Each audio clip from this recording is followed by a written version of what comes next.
Hey there, welcome back to NoCodeMinute. Have you ever clicked on an icon in an app and it didn't do what you thought it was supposed to do? Kind of frustrating, isn't it? I noticed that some bubblers have good intentions when choosing their icons for their web app, but there are some rules we actually need to follow. Please make your design make sense. For example, here's the icon for opening an external link. This should not open a pop-up. Or this icon, for example. This is a geolocation button.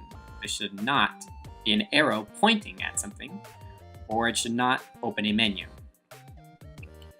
Make sure you check to see what your icon is made for. You can do it by looking here, and try to follow its original purpose. Less confused customers means happy customers, right? All right, well that's your No Code Minute for today. Remember to like the videos and subscribe if you want to see more. Thanks again.